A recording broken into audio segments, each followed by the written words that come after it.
you doing here in South Africa? I'm collecting stuff. You from Ethiopia to collect stuff? Why did you touch my pen? The police are here. Do you have to do that? The police rescued the African immigrants from this evil woman who claims to be an immigration officer, but all is a lie. She is a member of the Operation Dudula group who emphasize xenophobia in South Africa. Sometimes this woman goes about collecting money from African immigrants and even take their belongings sometimes. Do you have documents? No. She is now facing the law that she claims that she have, the power, the authority that she claims that she have. She is now facing the Johannesburg High Court to explain to the government why she is tormenting foreign African nationals. What power does she have to do that? Can anyone stand up one day and say, I am the authority, I am the government, and I do as I please? Is this a kind of a system that we live in Africa? Can a criminal go after a criminal? That is a simple question that I want to ask this criminal, this lady who claims to be an immigration officer, who claims to have the power and the authority to harass foreign African immigrants in South Africa. I must say that there's mixed feelings, but we're very confident that we cannot be ruled by foreign nationals, especially illegal migrants in this country. We've been following the case for the past 2 days, and I must say that I became more confident when the two representatives, one from SAPS and one from the Home Affairs, when they've stated very clear that there's no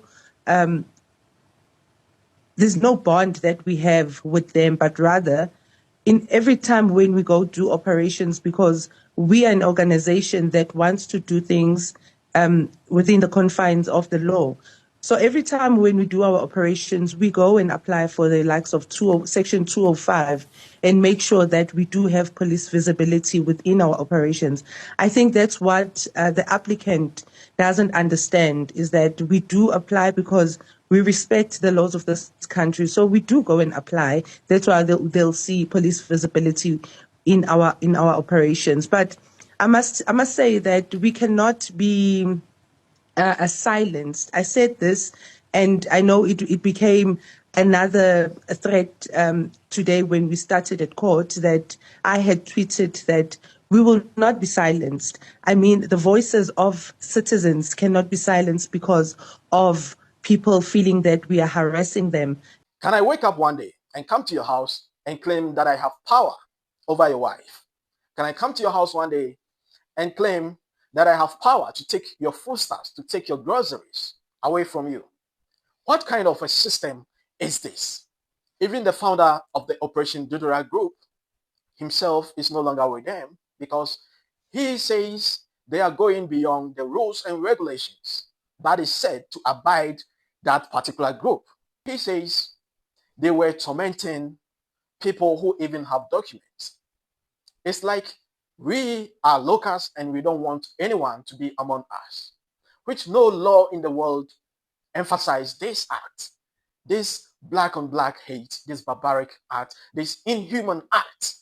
I left Operation Dudula because it was taking a direction that I was not there to lead. When I led Operation Dudula, for millions of people to know, the mission was simple. What we were trying to achieve was simple. We were fighting illegal, undocumented foreigners that were undermining the laws of South Africa.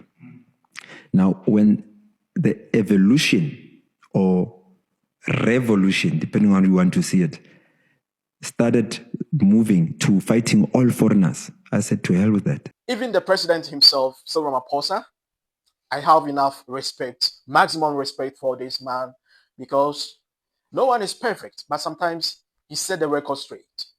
He says these people that you claim they are your enemies are not your enemies. Industry Yaruna, as we know it, was developed and built not only by South Africans, but also from workers from other countries: Mozambique, Lesotho, Zimbabwe, Angola, Zambia, Eswatini, and so on. They all participated. And of course, now we are facing challenges of unemployment. But the challenges of unemployment that we are facing should never mean that we should go and wage war against those people from other countries. Because once we do that, we just immediately promote this spirit of xenophobia. For now we hate them, and now they must go. What we are saying is that, yes, we want people to be properly documented in our country. We want employers to be very careful and hire people who are properly documented. And if we can work on that basis and do it in the spirit that we do it as South Africans, for we will do it in an orderly way, remembering where we are a diverse country. We are a diverse country, not a country of the same people.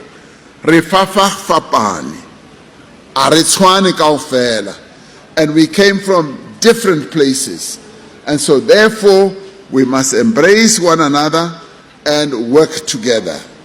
So it's important that we should do so. For your point here.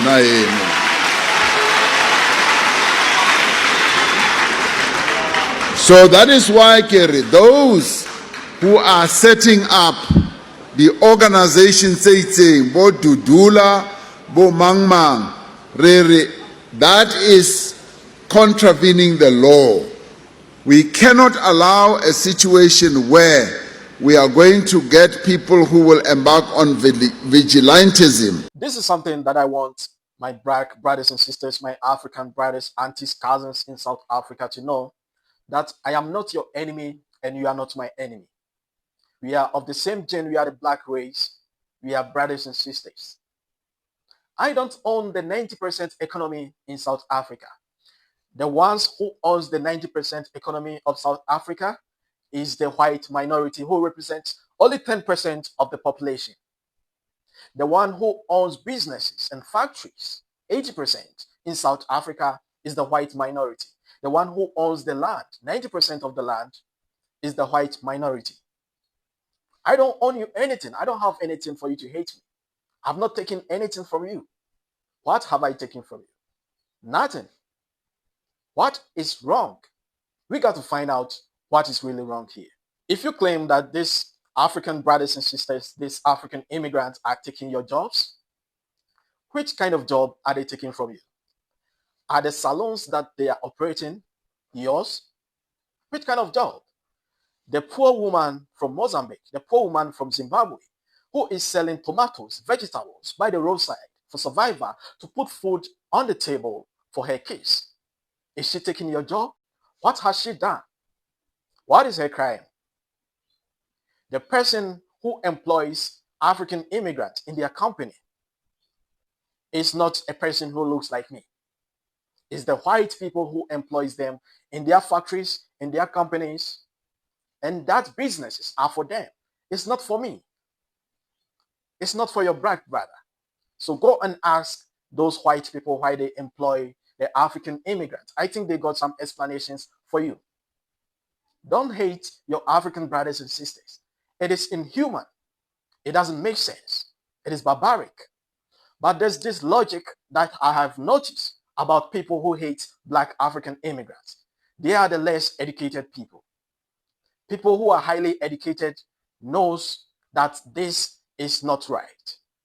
They knows the right and the wrong. They are enlightened about the struggles of black people in the continent, about the revolution of the black people in the continent. We are one family. I am not your enemy. You are not my enemy.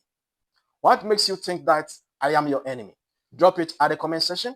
Let me know your progress. There is another thing that I've also noticed about our black brothers and sisters down in South Africa. So many of them claims that they are even white people. How can a black person wake up one day and say, I am no longer black? I am white. This is so funny. You know, I remember one time I was walking in Johannesburg City with my girlfriend, a local girlfriend, and this woman came across us and told my girlfriend that these people are not one of us. These people are not our brothers and sisters. If I am not one of your kind, then where do you belong? Which race do you belong? Do you belong to the white race or you belong to the black race? Because the white race are accusing you. They don't want you. They see you as toxic. So which race do you belong to? If you are not my kind, if I am your enemy, if I possess a danger to your living, then which race do you belong to? Add a comment section. Let me know the race you belong to. If you think I am not one of your kind and you hate me so much. There's one thing that I've also noticed on social media platforms. Sometimes when someone is talking about African unity, the liberation of the entire African continent, I will see our South African brothers and sisters down at the comment section saying, go and unite in your country. It is not everyone who lives in South Africa, please. The first president of Ghana, Dr. Kwame Nkrumah, said, and I quote, "Our freedom is meaningless until it is linked to the total liberation of the entire African continent." A word to the wise, it is enough. Thanks for watching. Thanks for always coming back to watch my videos. Like it, share it, subscribe to the channel to help us grow. My name is Don Cyrus. I'll come your way in my next video. I appreciate you. Stay awesome.